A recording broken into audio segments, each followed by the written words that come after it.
How's everybody doing? It's dyclif here, back again with another Battlefield 3 commentary on Nasher Canal's Rush, and I was playing with one other person this match, and yes, it is with the M16A3, or the M16, whatever you want to call it. There is the M16A4 in this game, but no one seems to use it. They always seem to use M16A3, because there's really no point using M16A4, because, you know, it's just sort of like a burst weapon. But anyways,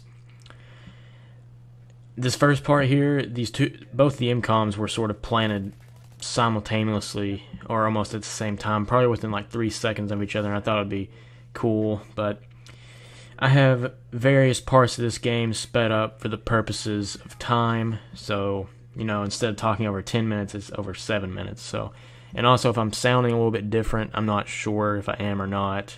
I'll let you be the judge of that. I'm using my Blue Yeti microphone instead of my actual headset that I normally use, and I'm actually on a different computer. I'm trying to do a new setup because I'm just going to explain this for a little bit. My computer can't render out videos, so what I have to do is take a USB, put it on that from the laptop, because I record from the laptop, because there's no possible way of me recording from my other computer, which is stationary inside this room that I'm in right now, and it's away from my room. So basically I just have to transport it and do everything on my other computer and then put it up. So there you go. But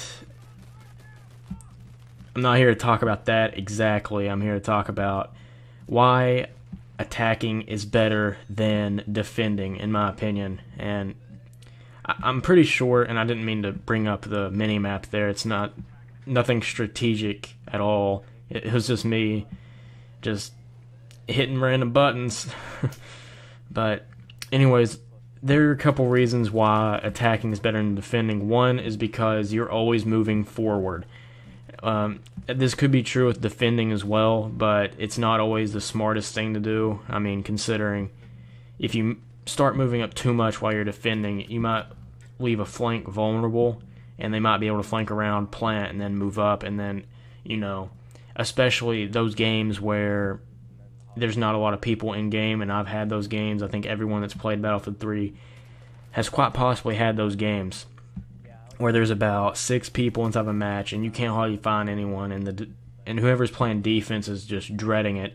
And I've gotten a team down to like 5 tickets, 3 tickets before, and then somehow just died, and, you know, had to do it again, and I just said, screw this, I'm leaving, I'm not going to play, because ultimately it would have ended up in, you know, probably a 50 to 60 minute game of Battlefield, unless you just gave up on it. If you truly wanted to win, it probably would have ended up like 50, 60 minutes or something like that, so it's crazy.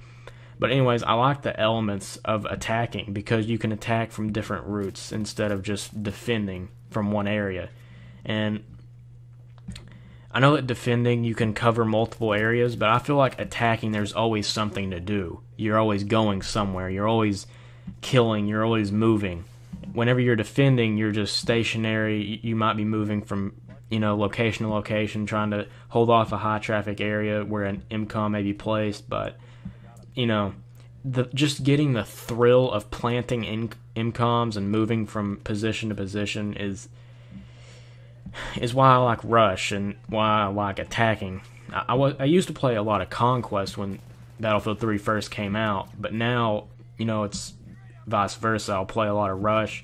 I actually play a lot of TDM to get warmed up, and I was thinking about doing a video on that, how I actually get warmed up and whatnot. So who knows what's to come in the near future. I'm thinking of doing a few series, but I need other people to do them with, so, and I'm not going to ruin it yet, but there's something big coming up.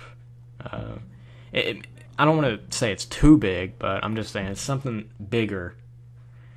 And, you know, I think everyone will find a liking to the new series and whatnot. So, anyways, I was testing it out right there where I just sped that up, that little part. And, you know those zones where you can't enter it, and it's sort of like a border off, and I always said that DICE should just eliminate those or shorten them. But I've been trying to figure out a way to like go ahead where there's 1 or 2 seconds to spare whenever you're about to die when you cross those borders, and I'm making this sound terrible by saying crossing the border, but how do I put this so it doesn't sound wrong in any way? Crossing the no zone. Oh, I guess that'll work. But I think it takes, I'm not sure, I tried to count, but it was anywhere from 20 to 25 seconds. So I sometimes count fast, so I don't know. If you know, or if you know someone that knows, or if you know where I can be linked a video that would help me out here, or if you know where this could be on a blog maybe, I'm not sure. But if you know anything about that, how long it lasts, tell me, because I would like to know, because I'm close to just like count.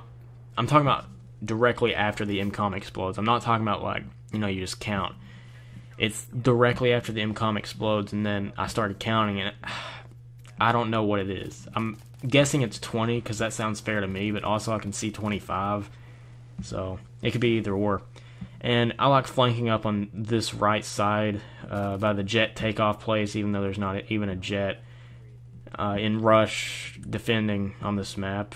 I don't know why there would be. There's not even jets on this map for anything. So, yeah, I like to flank up there, sort of strategically go around and disrupt their momentum that they had. Well, of course, I mean, this team that we're facing doesn't have any momentum whatsoever.